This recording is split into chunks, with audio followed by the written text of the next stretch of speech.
Mus menjual dua jenis keripik, P dan Q, dengan modal RM125. Ini soalan pengaturcaraan linear. Tukarkan setiap syarat kepada satu garis. Lurikkan rantau yang memenuhi semuanya. Kemudian baca apa yang kita perlukan. Ini yang diberi kepada kita. P berharga 4 dan dijual pada 10. Q berharga 2.50 dan dijual pada 7. X ialah bilangan paket P. Y pula bilangan paket Q. Dan ini semua yang perlu kita buat. 3 ketak samaan dan rantau.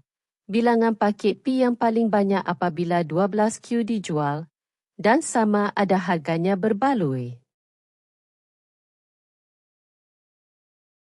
Jadi, 2 senarai harga dan 1 bajet, serta 5 perkara untuk ditentukan merentasi bahagian-bahagian soalan.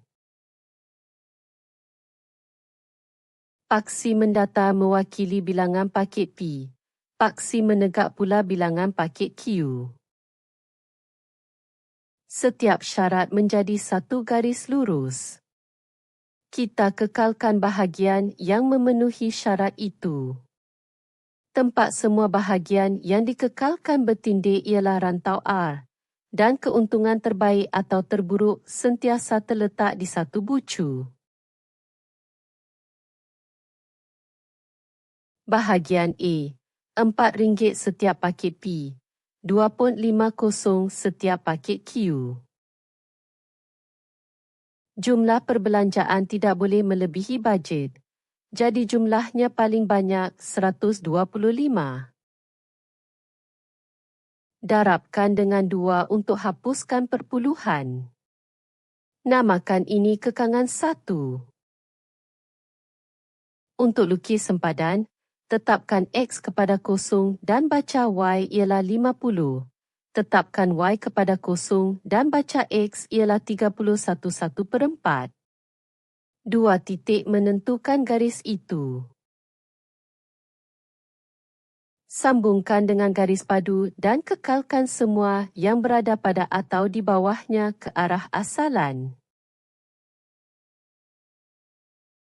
Bahagian B. Rantau berlurik yang diberi mempunyai sempadan untuk dibaca. Sempadan itu memotong kedua-dua paksi pada 20. Jadi persamaannya ialah ke-10 tambah Y sama dengan 20. Lorikan berada di atas garis itu. Jadi syaratnya ialah ke-10 tambah Y sekurang-kurangnya 20. Kekangan 2. Bahagian C. P yang dijual kurang daripada 3P2Q.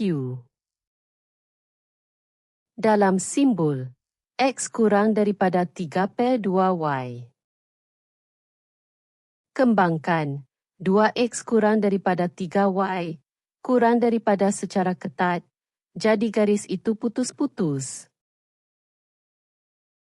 Ia melalui asalan dan juga melalui 15, 10, kerana 2 kali 15 sama dengan 3 kali 10. Lukiskan garis putus-putus dan kekalkan bahagian ke arah paksi Y, di mana secara relatifnya terdapat lebih banyak Q berbanding P. Tindihkan ketiga-tiga bahagian yang dikekalkan dalam sukuan pertama. Bentuk yang tinggal skim rantau R.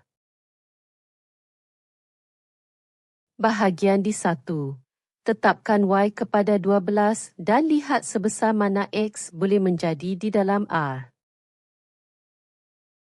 Lukiskan garis Y sama dengan 12.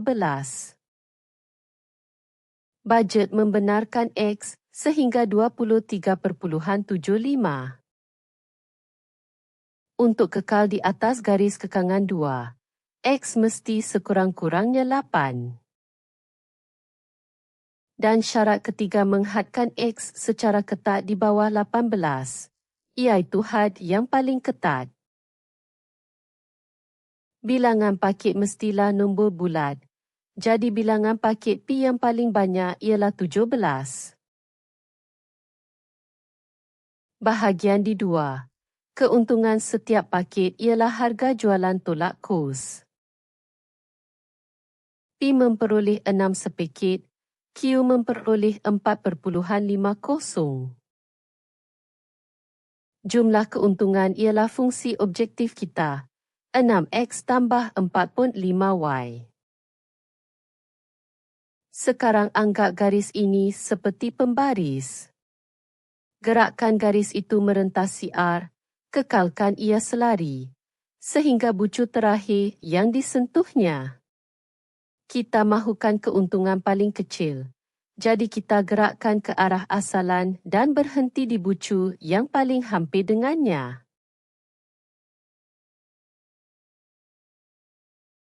Pada bucu itu, 1P dan 19Q. Keuntungan minimum ialah RM91.50. Dia simpan separuh untuk kos operasi, RM45.75. Walaupun dalam keadaan paling teruk, jumlah itu masih melebihi gaji RM40, jadi harga yang ditetapkan adalah sesuai. Jawapan akhir. Bajet memberikan 4x tambah 2.5, y paling banyak 125. Rantau berlori ialah ke-10 tambah y sekurang-kurangnya 20. Syarat ketiga ialah ke-10 kurang daripada 3/2y dan bersama-sama ia membentuk rantau R dengan 12Q. Bilangan paket P yang paling banyak ialah 17. Dan keuntungan minimum ialah 91.50. Jadi separuh daripadanya, 45.75, melebihi gaji RM40. Harga yang ditetapkan adalah sesuai.